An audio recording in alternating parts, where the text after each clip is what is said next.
Allez, viens là, petite quéquette en aluminium recyclé. Allez, viens, mon gars.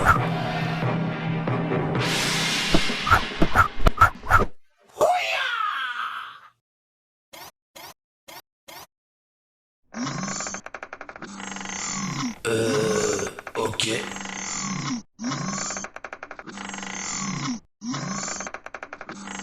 Allez, lève-toi, on va en découdre.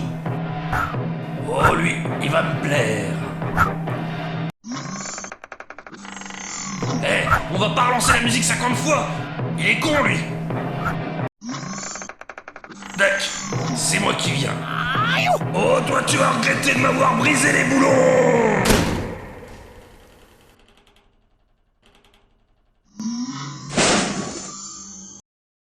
Et puis merde.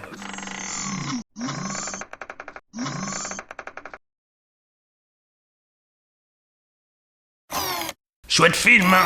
Dommage que la fin soit si nulle.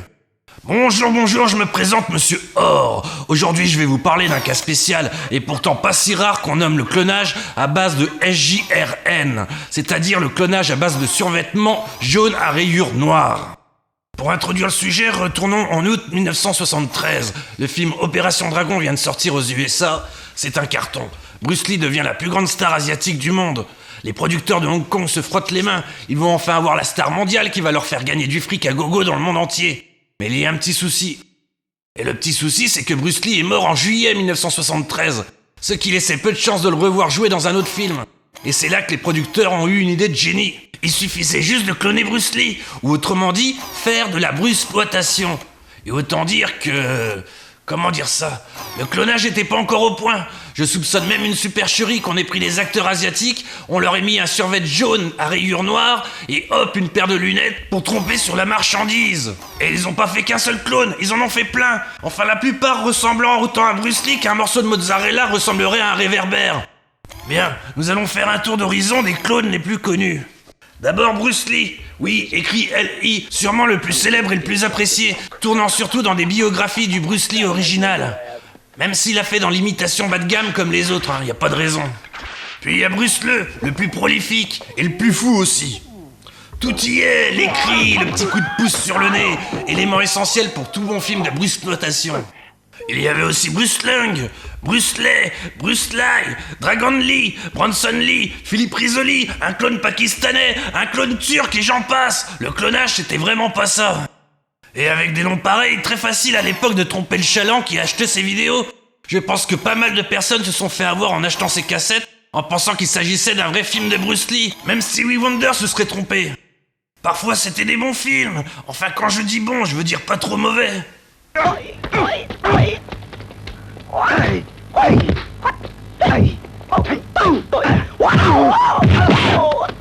Et souvent, c'était de grosses daubes infâmes que toute personne ayant vu voudrait oublier.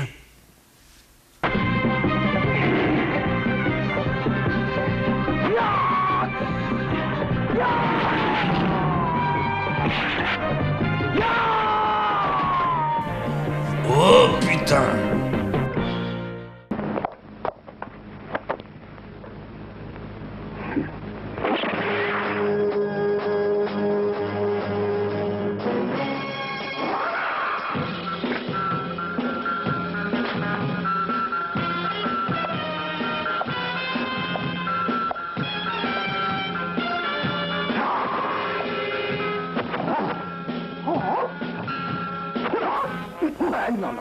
Oh putain!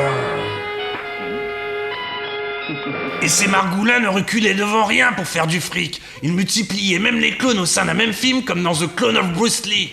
Un seul Bruce par ressemblance, c'était pas assez. Il en fallait 3. Today, the clones of Bruce Lee brings a new dimension to martial arts films. Scientists and police made a momentous decision. They would create the clones of Bruce Lee.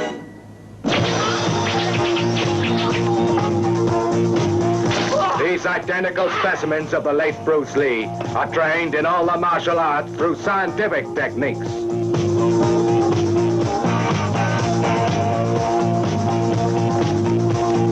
Bien entendu, ils n'avaient aucune envie de faire un bon film là-dedans. Le but était de faire du fric en trompant sur l'acteur principal avec une affiche bien trompeuse.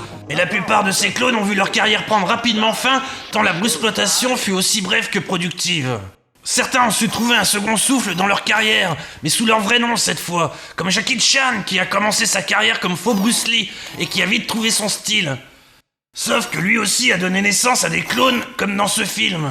Dieu se transmettait de chef à marmiton.